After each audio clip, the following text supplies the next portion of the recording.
FNCS squad champion alongside with Sirius and Mappy.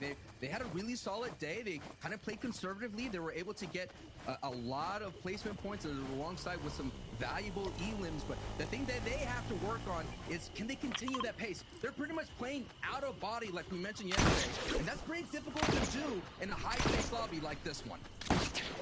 Absolutely. And for this team on screen, I mean, you can see the stat, the importance for these guys on the second day of competition. It's more monumental than anything watching today. For Kanaal HD, their day ones usually are kind of scraping by. They'll be in the top 10. It won't be something crazy we're watching, but on day 2, they really start popping off. Sometimes you see multiple victory royales. We see lots of high placement games. The issue is, I'm not sure looking at this lobby if it's going to be as easy as before. Just look at the map, how spread out it is for every single team, where the zone is going to be looking at as well. The level of competition is so high, and for these guys on the top right to be able to perform, I mean, they're gonna have to pull out miracles from inside of them. Like, it is so difficult, especially good players in the lobby, to be consistent, be at the top. They can't miss out on one game, especially the first game, the one we're watching right now. They're gonna have to do a very, very good job while they're playing, or their entire momentum will be just thrown away for the day. We already saw a taste of zone 1. It's going to be a northern zone. So you have Hen Trio looking really solid. You know, we already talked about Levin, talked about at the analyst desk. Nebs' trio has been doing really solid considering they have not been finishing in the top 10. If you go back and VOD review Nebs' trio, game 3, they ran over some of the biggest names in the region, getting 5+ eliminations. I think 8. And that is something that I have to keep my eye on the rest of the way, because they were taking out the likes of Clement. They were taking out the likes of Adil's trio. So, hey, you got to watch out for Nebs, who kind of surprised everyone during the qualifier stage, being able to qualify out of Stealthy Stronghold. They're looking really good, already primed to have a fantastic day 2, just like in Dreda, Revsguard, and Savage. And I think you said it really good, Shio. Basically, so sometimes it's good to get contested, because now they could just go ahead and post up. You don't have to really worry about Storm Surge. And even though they didn't really have problems within day 1, this makes things alleviates it just a little bit there. Watching Wakey Eye dropping can also rotate some people who are dropping on the way outside to the map. Oh my! Have to resort to just going inside cars. Sometimes though, depending on how and where you're rotating, you can just get battered up while you drive around the map. The big thing about day 2 is just to make sure you're playing that first game very close to the chest. Sometimes we're watching EU yesterday. While the game started to go on a little bit, people started to experiment, play a little bit more loose. We had, like, you know, not that many people surviving, lots of people fighting in zone. This time, though, at least for this game, everyone's taking it very seriously. You're going to start seeing a lot of bases pop up around the map. iDrop's already doing it. Here's Pizza, Ardent, and Fast Roki. This trio is the most troublesome on this entire day and on the Fortnite map. Their actual strategy is to play around other people, make sure when they're actually lacking and not watching, they take over their position. They love the third-party fights. You can see it right now. They're bothering another trio, just trying to rotate. They have to make an entire wall just to get by this river. This is crazy. Fast Roki, Ardent, Pizza, especially in the endgame, man, they love taking over height and just interrupting people. The crazy thing is, though, when there's no one to actually counter, they don't actually end up doing too much. They end up not having a game plan set in stone. So I hope they find a trio to kind of act off of, or they might be in trouble. Now we're taking a look at Bloomy's trio, putting pressure down on Tayson's trio. Builds are on fire because the car exploded. Bloomy's trio is kind of a trio that's coming from that west coast of Fort Crumpet. If you didn't watch yesterday, they've been doing solid work considering they've been avoiding a lot of the kind of the scary trios coming out of that side of the map. And they did really well. They've been around the top 10. A lot of people expected them just to be Storm Surge tags for that side of the map. But they were able to get away, make some smart rotations, rotate early, like reset how important it can be. Now, when I was watching Tayson and 4ZR, they kind of play a little bit conservative. Even though they made it to in-game, they weren't really looking for eliminations. They were just looking for placement. If they could match what we all know what they can with that elim firepower that they do have behind their trio, they could essentially move up the leaderboard a little bit faster rather than just staying kind of in the middle of the top pack. Yeah, Red Rush on your screen now, 4-0 that we were watching before. A lot of these invisible type trios have just survived so far on the first day. For day 2, if they want to end up coming first, yeah, you got to hit these shots like Mappy is right now as well, but you have to start playing for the win. Take some risks and grab this game for your own trio. That's what I was about to ask you, Shayo. Is it just about being conservative and trying to sit all the placements, or is it about going for the win? And you answered it right there. You got to go for the win because no one's going to give you the crown. You're going to have to take it from our defending FNCS champions in Hens Trio. Sometimes, depending on the zone, you never know exactly. The game can give you that win. Yesterday, we saw the craziest things towards the south side. When I'm looking at the middle of the map, though, all these consistent type trios who end up playing low ground, they end up winning out the games a little bit more. It's very difficult for Height to do much. You get bounce back zones. They don't have that much room to end up getting eliminations. And eliminations are also a big wave and name of the game. Take these two trios, for example, as well. Trulex Squeezy on the bottom side, DKS Gray and Shakaz on top. Trulex, the guy on your screen right now, glorious and no pun intended at just playing these end games and having the position on Height. These guys controlled the game yesterday so much from the 5th zone onwards, but then basically choked after that. They could not hold on to that title spot, the big all the way up top high ground, and other teams rolled over them. Maybe they can clap back today. You have to make changes. That's what Wolfies is going for on your screen right now. Actually bullying Exteriors and Mappy, but maybe just looking for damage. They'll move on. You don't want to throw your game over just one mid-game fight. You want to survive for the whole entire time. You're looking at what's happening, the adjustments already. Wolfies was 50-15 that yellow house. Games 1-2. They kind of split retail row against Kiko's trio. Now they're rotating early. We're seeing the retail row teams rotate early. Scram's trio, the other retail row, is rotating towards Lazy Lake. This time, Wolfies is kind of pushing that Cammy split, and that Cammy split right now is being held down by Red Rush's trio. We talked about early game as well in terms of how players want to, go about their game. It's about defending your drop spot. Now towards mid game, you'll see this cool little graphic above the mini map on the right side. It says damage threshold 121 above for Toos. This entire mechanic is called Storm Surge. So basically, when you're rolling in this game, there's so many players that end up staying alive. You want to give these guys a challenge and make sure the entire server is staying healthy as well. So 90 players will have to drop down to 70 for this entire player threshold, and that's decided by how much damage they do. So you basically have to deal damage or you get dealt damage by this purple lightning that comes down. You'll see it in a second. Toos is ahead of it right now. Everyone after their drop spots is playing for this Storm Surge threshold. They'll look for damage. For Toos, it was long range beams. Over here, it's box fights between 5 different trios. Kiko last alive on his squad. Dementos following closely behind them. This is a horror movie.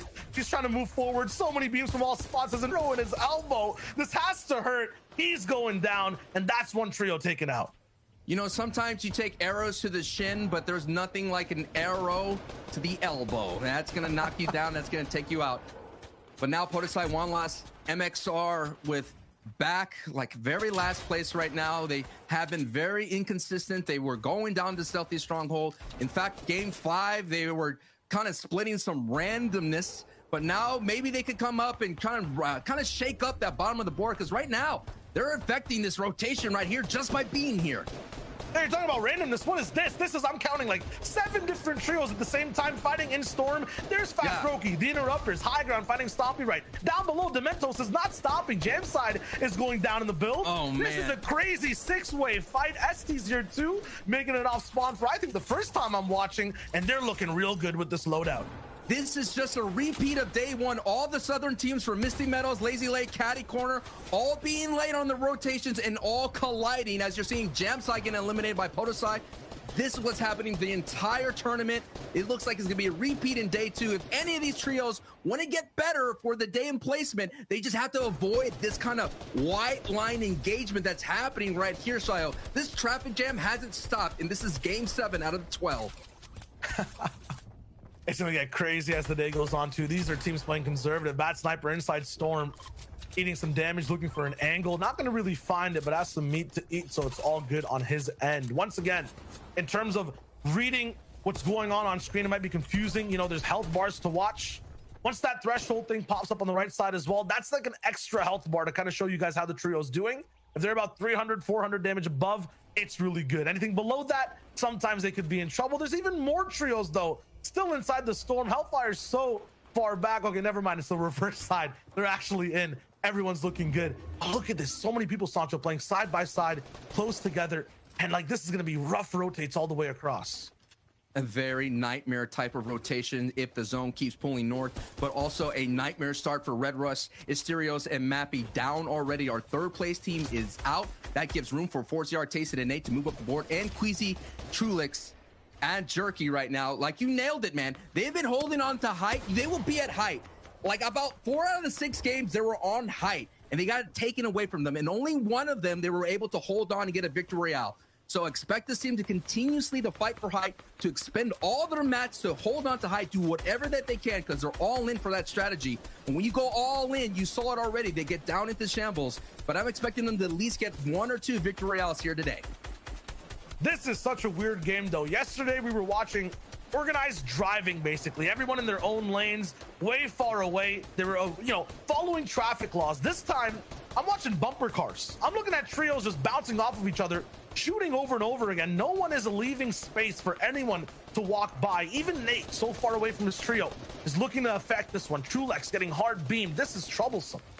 This is just what it means, that how much eliminations are. 2 points apiece, Shile. Expect people to go for more elims because they have to make up some ground to catch up to the top of the leaderboard. Everyone's also just bunched up at the south side right now. There's a river all the way in between. Some elevation will be tricky to actually navigate. There is one big hill, and there are some kings on it. A god trio maybe who's watching, kind of an opposite lifeguard on this river. They're actually looking to take out people who might be drowning, and everyone's gonna have to start to swim in just a second. Jerky's already down, so Trulix and Queasy are already looking bad, and look at who they have to go by. Snazy, Andalex, Tuz Kiriachi, Shakel's up top. This is like playing a game on the hardest veteran difficulty, and you have no ammunition. Your movement speed is slower as well. I don't know how they're gonna get out of this one. This is going to be a ruthless rotation. All eyes to see who could be able to look at all the hard mats already expended here, because they have been box fighting. They have been trading blows here. The entire south side of the map here in zone 4. Let's take a look at it. Yes, so many trios are on the south side here. The north side is still a little bit going to be troublesome, but not so much. And there's already a team right there in the orange in the middle of that map. They're going to have strong positioning. That is the high point of this section. But the river is available for rotations. On the top right of your screen, that is Squeeze's trio, who've had a rough start to their tournament run. Shifting down to Camp Cod, having trouble with Storm Surge, not being able to get what they normally do. Let's see how they do here in day 2, making those adjustments. No one's holding anything back. Stormy Red already going down. Tuz Kiriachi, they need consistent games. The reason they're inside the top 10 right now is they're really good on placement. Just like all these teams you see on your screen, they're lacking eliminations. Janice and Chapix doing their classic, what we saw yesterday. Low ground mountainous rotation. Every time they end up doing this, the zone plays for them. I'm not sure if this is like a type of rain dance, but they get every zone when they're in this position. They look good while doing it, and they end up clutching games. We already saw who's at height holding it. It is Vidil's trio who've made those game plan movements that they were talking about, those adjustments. They said on social media, we have a plan. We saw yesterday, they were kind of just pushing everything, getting in some scrums in mid-game, rotating late, but now they're early, and now they have prime position to get beams. So now they're changing up their box fighting mentality for Storm Surge, and they're just going to do it from a distance. Wow, I'm impressed. And they came through yesterday with a crazy win in the first game as well. 12 total eliminations. Looked really good. Are these guys hot starters, though? Because after that, it was just mistake after mistake. They fell down the board, and they're in 16th place now. They used to be first on the day, and they ended at 16th. If they could just chill out a bit, just don't use the NOS, don't use the the turbo, just kind of just ease off the gas just a little bit, coast, put that bad in close, and maybe they could just get on through. Because when they get to in-game, they're dangerous. We have yet to see them perform in this tournament at in-game. Jason 4ZR, Nate, similar type of circumstance. They just need to end up grabbing this game for themselves. I watched a lot of people rotating beside them. I'm still feeling a little bit of a survival vibe from this trio. They're not looking to be in a big spot to win the game currently, but at the same time, they have a max zone to rotate. So let's hold off on that for a second. Tayson getting tagged from the right side. There's even other trios rotating later than this. They have to move through a maze. They don't have a map. They're not sure what's going to be in front of them right here. It's going to be Wakey and Floki into Sipto setting a trap. Andalex uses the river and goes by fast. MXR one last POTA side. They're moving too. And right above them is Bad Sniper, but then Dreda as a solo player. Refgard and Savage down. How did this happen? This is your first place team right now, cumulatively over the 7 games. I know it just says 7 points right there, but that's just for day 2. The first place team has one person left. If Andretta goes down, their team stops getting placement, they might drop out of first. All eyes are on Andretta for this end game, and there's so many people looking to take him out to try to grab the lead. Andretta has to go back at the time machine. He finished 24th in the World Cup solos, so he could kind of dip into the past, pull that rabbit out of the hat. Maybe there's some magic here, because his job is just all about getting placement as many points as possible before he gets lobbied. Oh no, this is trouble. This is the third time I'm watching this happen. It happens. This happens, CS. It happens. Throwing these things close range, they're so lethal though. Look at Boobok's health just go down more and more. Now he's at 30, used to be at 100. He's going down to 20 as well. It's so hard to run away from those stingfish, but once again, you use them in close range, they end up doing damage to you as well. This entire box too, this complex of builds has so many top trios, and making sure your med kits up. These guys are going all in on their HP. They're looking to just take this end game by storm. Oh yeah, and the storm has already moved away from all of our competition. The first moving has been revealed and is going back towards Dirty Docks. This is going to be a very dirty, a very dangerous rotation. And Thomas AC and Austin Flick, we said that day 2 is their day. Are they going to be able to seize it and have that pop-off game, Shio? This is not only the most important day, but this has to be the most important game. The thing we've seen on EU, especially early, is people like to contest height. They like to interrupt Thomas, Flick, and Anas, but look how far this split goes. Thomas is back in an old zone a minute away. Anas and Flick are already all the way on the front side, building a new base. So these guys have real estate on all corners of the map. Janice, Hen, and Chapix, they're going down to on the backside of Storm. Man. This is absolutely ruthless. People have to make it up a mountain, go down a mountain. It's tough. The hill's in the way, and Chapix is the last person alive on this squad to make the rotate.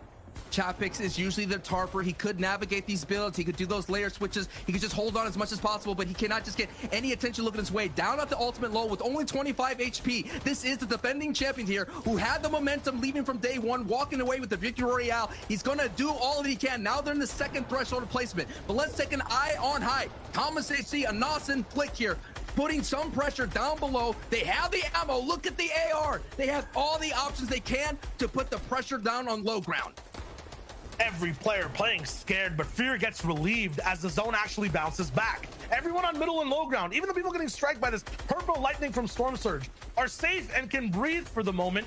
Height will have to work overtime to try to break these builds and go for shots. Look how tough it is. Brick builds everywhere. Metal. Wow. Vidil, Noah Riley, they're surviving on low. They get to have a little bit of a break. Yeah, even Andretta's alive. The first place team has one player. He takes out Sun in mid-ground. Meanwhile, Thomas, Flick, and Anas are looking for anything right now. They only have 2 eliminations, Sancho. I've never seen them this, unaffected on the lobby. This is troublesome for them. They need to try to wrap up this game.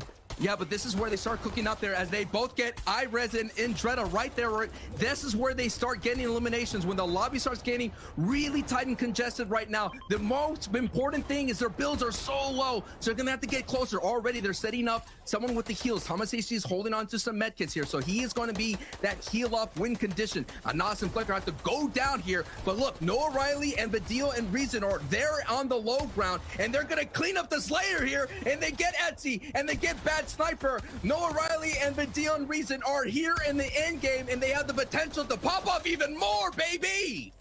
Low ground scrappy, high ground free. There's so many different types of scenes we're seeing so far in this game. One trio in the middle. Flick falls down, big fall damage. Noah Riley in his box. He's in a pit of Vipers, and there's no chances to survive. It's too venomous. Thomas HD and Anas have to do this as a duo. They've done it before, but at the same time, there's so many different players of high calibers down below. With the zone going towards their backyard, this is going to be the game that could be the signature game that I was talking about in day 1. They already almost had it, but Hen took that away from them. They're not going to let it go away here. Marvin with a phenomenal performance, the best performance they had today. Now this is where zone starts to get so hard for the low ground trios. It's so tricky. Everything's kind of just getting claustrophobic. The walls are closing in. The zone's pushing people next to a big mountain. One last gets taken out. There's no harpoon here. Yes, Anas only has 7 builds, but it might be enough to last just 50 seconds. They have to connect to this build. They're beaming down. It's lasers from the sky, and not even a planet could survive this pressure. Right now, Marvin, he's working around the build. Somehow everyone's escaped. Thomas is going for the beams when Anas finds the first. They're still staying up. It's a patient game. Reason last alive, 2v1, and he could still do it. He has all the mats from the eliminated bodies below. We're going over a bridge. It's going to be a stalemate for about 30 seconds. If Anas and Thomas don't drop down, Yeah, they're not going to. They're going to stay up, and Reason has some time to breathe. What does Reason have in his inventory if he has enough builds just to hold out here? Reason, they had the day one victory out, game one popped off huge. If Reason could clutch it, no! Anasa's not so fast! Big elbow jump, but Reason claps back! Reason still can't he get the siphon? He does! If he can find Thomas HT, Reason could have the clutch! Oh my goodness! What? What? Are you kidding me? Reason gets the victory out! How, bro? How? Chio, are you kidding me? Are you kidding Thomas me? HD, 1 second off of the med kit all the way on high ground is what I basically see and how it looks like. Reason gets the siphon at the last millisecond of time as well, wins out the game. This man, not even a troll under a bridge, a goat under a bridge, clutches the unclutchable. Man, let's just go to the desk. Go to the desk. What the heck am I watching? This is just the first game. Wow, dude. Okay, listen. Reason got put in one of the most difficult situations you can be put in as a trio. You have one member left alive in those final few zones, and that member's thinking, okay, what do I have to do? Like, what? At this point, is it placement? Is it elims? He's like, you know what? Let me just channel my Sprite energy and just roll up in there and get the victory royale, Reese. That's what I like to see. We cannot have tier 1 teams messing up medkit timings in the end game. We saw Thomas hit the zone, and then as he started to pop the medkit, you saw him start to move a little bit afterwards. He'd already messed up to start with. This is like a clinical play that we have to have locked down. We've seen a lot of this actually on NA East, and then messing up the timings of it. We're actually really yet to see that, and that definitely was a bit of a choke, which allowed Reason just absolutely to pop off. And you notice he was live as a solo for a long time as well. Huge props to Reason for clutching that, but they did win game 1 yesterday. Will they manage to keep the steam going? This is the story of last season's, champions, because you look at the last 2 teams there. This is the 3rd place team from last season versus the 2nd place team from last season. And if you actually remember back to last season, Reason had some phenomenal clutches back then as well. And he's back this season with just the clutch genes in his veins. How has he won a 1v2 against one of the best teams in the world? Like, just frame it like that, and you start to really understand how crazy what he just did is. And, we could be coming back in about 5 games and looking at that as being a defining moment in what turned their tournament around. That victory out pushes them up the standings. Oh my goodness. Yeah, man. Even just being able to say, like, even if you just ended in 2nd place, it's like, wow, you clutched up so hard to at least hit 2nd. Nope. Let me just 1v2 this other trio. No problem. That's how we start the competition here on day number 2 of the finals. Now let's talk about drop spots. Reese, at the very beginning of the show, I asked you if anything would be changed up. Did anything get changed up? Minorly. Look, minor things changed up, but some things don't change there, Zeke, because you know what? If you ever watched Kiriachi's gameplay before, this team's been dropping here for a long time, but what's very important and very critical is the absolute sharpshooter eye that Kiriachi has. Look at this. Look at this. Look at this. Just stormed me down instantly. That is insane. Look, we know what he can do with those kind of rifles in his hands. Similar things can be said in terms of Pizza, Ardit, for Strokey. These guys, day one, we talked about how aggressive they were in terms of eliminations, how successful they were out of Misty. And to start off with, they were obviously known to be contested at Misty, but they've still remained fine. And it looks like they have the potential to maybe replicate what's happened yesterday, since it doesn't seem like they'll have too many problems there. Similar things could be said for Flickiness and Thomas. However, we just saw there at the end, it's all going to well having your drop spot uncontested. You can't win the crucial 2v1. What does it all mean? Regardless, though, you take a look at the standings and things don't look too different yet, considering that Hen's trio and Refscar's trio did sort of go down before those sort of closing moments. But even with that being said, you can see Flickiness and Thomas up there in 3rd place now. Forziar, Tayson, and Nate sitting in 4th. Queasy, Trulex, and Juriki sitting in 5th. You know what's funny, Reese, when I look at this? This is literally almost my top 5 prediction list, except for Hen, Janice, and Chapix. Like, all the teams we predicted to do well are performing right now. absolutely. And this has just gone even closer. Apart from, let's be real, Hen Janus Chapix pulling away a little bit with their eliminations off spawn that they got. That's obviously a good few points. And no, you know, Chapix clutched all the way up till 9th by himself there. So 2 moving zones he managed to make it through, which was really, really big for the team. That's why they've started to kind of take that lead a little bit. Again, Andrea managed to do a similar thing, clutching them all the way to 12th. So great performance from these guys. But again, Kiriachi's team, you know, some of these other teams down that we kind of just mentioned, they're still middling, right? In that 7th till 8th and 9th. We did see Bubak up in the end game again, so that's then moved them up 2 slots as well. And then from that big victory royale, now Reason, Vidil, Noah Riley up into the top 10. So 5 more games to go. Hopefully they're going to be able to keep that steam going. Oh man, momentum, baby. We have it.